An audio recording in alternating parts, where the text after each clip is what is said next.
அவுது பில்லாஹி மினஷ்ஷைத்தானிர்ரஜீம் பிஸ்மில்லாஹிர் ரஹ்மானிர் ரஹீம்.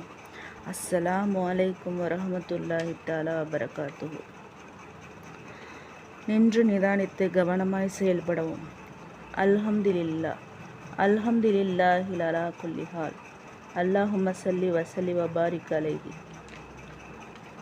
இறைவனின் விசாரணையில் நாம் கைச்சேதப்படாமலிருக்க ஓதுவோம்.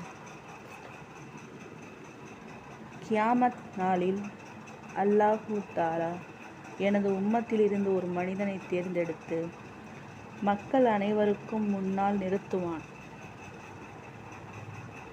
அம்மனிதனுக்கு முன்னால் அவனது செயல்கள் பதிவு செய்யப்பட்ட 99 ஏடுகளை அல்லாஹ் பரப்புவான். ஒவ்வொன்றும் கண்ணுக்கெட்டும் தூரம் வரை இருக்கும். இந்த ஏடுகளில் எதையாவது மறுக்கிறாயா? அமல்களை எழுத நியமிக்கப்பட்ட எனது வானவர்கள் உனக்கு ஏதேனும் அநீதம் இழைத்தார்களா? செய்யாத பாவத்தை எழுதிவிட்டனரா? அல்லது செய்த பாவத்தை விட அதிகமாக எழுதிவிட்டனரா என்று அவனிடம் அல்லாஹ் கேட்பான். அதற்கு அவன், இல்லை என் இரட்சகனே, மறுப்பதற்கும் இடமில்லை, வானவர்கள் அநீதம் இழைக்கவில்லை என்பான். உனது தீய செயல்களுக்கு ஏதேனும் காரணம் கூறுகிறாயா என்று அல்லாஹ் கேட்பான். அதற்கும் அவன், இல்லை என் இரட்சகனே என்பான். சரி, உனது நன்மை ஒன்று நம்மிடம் உள்ளது. இன்று உன் மீது எவ்வித அநியாயமும் இழைக்கப்பட மாட்டாது என்று அல்லாஹ் கூறுவான். பின்னர் அஷ்ஹது அன் லா இலாஹ இல்லல்லாஹ் வ அஷ்ஹது அன்ன முஹம்மதர் அப்துஹு வ ரசூலுஹு என்று எழுதப்பட்ட ஒரு துண்டு சீட்டு வெளியாக்கப்படும். அல்லாஹு தஆலா அதை எடை போடு என்பான். இறைவா, இத்தனை ஏடுகளுக்கு முன் இந்த துண்டு காகிதம் என்ன பலன் தரும் என்று அவன் கேட்பான். உனக்கு எவ்வித அநியாயமும் இழைக்கப்பட மாட்டாது என்று கூறப்படும். பின்பு அத்தனை ஏடுகளும் தராசுடைய ஒரு தட்டிலும் அந்த துண்டு சீட்டு இன்னொரு தட்டிலும் வைக்கப்படும். அந்த துண்டு சீட்டின் கனத்தால் ஏடுகள் நிறைந்த தட்டு மேலே உயர்ந்து பறந்துவிடும். அல்லாஹ்வின் திருநாமத்திற்கு முன் எந்த பொருளுக்கும் எந்தவித மதிப்பும் இல்லை என்பதுதான் உண்மை என்று நபி ஸல்லல்லாஹு அலைஹி வஸல்லம் அவர்கள் கூற தாம் கேட்டதாக ஹஜ்ரத் அப்துல்லா இப்னு அம்ர் இப்னுல் ஆஸ் அவர்கள் கூறுகிறார்கள். இதுபோன்றுதான் இஸ்திக்ஃபார். சுப்ஹானல்லாஹில் வ பிஹம்திஹி சுப்ஹானல்லாஹில் அலீம். இது ஹதீஸ். ரசூலுல்லாஹி ஸல்லல்லாஹு அலைஹி வஸல்லம் அவர்கள் சொன்னது. அதோடு இஸ்திக்ஃபார் சேர்த்துக்குங்க.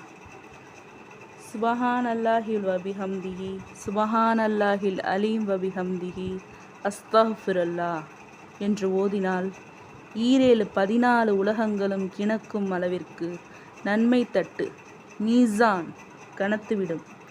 நிம்மதியான நன்மை, அதிகமான அருட்கொடைகள், அல்லாஹ்வின் திருலிக்காவையும் ரசூலுல்லாஹ் ஸல்லல்லாஹு அலைஹி முஹம்மது ஸஃபாத்தையும் பெறுவதற்கு தகுதியுடைய தஸ்பீர் ஓதுங்க. அதற்கு பிறகு கன்சுல் மின் குனூசில் அர்ஸ்,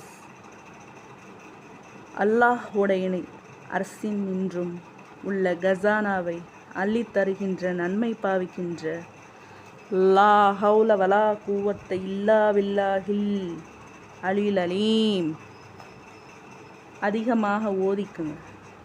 அதுக்கு பிறகு அஸ்தக்ஃபிருல்லாஹ் மிம்மா சிவல்லாஹ் வக்கூலு ஷீன் யக்கூலு அல்லாஹ் அதையும் நீங்கள் ஓதிக்குங்க. எல்லாம் சேர்த்து அதுக்குள்ளே வருது. பல பெனிஃபிட்டுகள் அதில் இருக்குது. அதனால் பெனிஃபிட்டை கருதாமல் தூய்மையாக அல்லாஹ்விற்கும் ரசூலுக்கும் நாம் ஓதி அவர்களை அடையும் பாக்கியத்தை பெற அரும் முயற்சியை நாம் இதை ஓதுவோம்.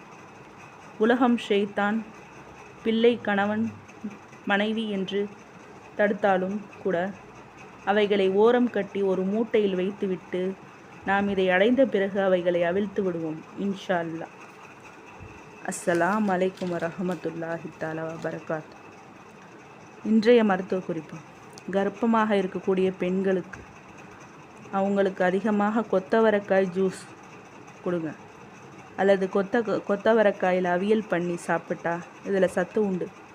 பெண்கள் கர்ப்பத்திற்கு அவர்களுடைய உடலுக்கு சத்து தரக்கூடிய கொத்தவரக்காயை அதிகமாக எந்த வகையில் உண்ண முடியுமோ அதிகமாக உட்கொள்ளுங்க.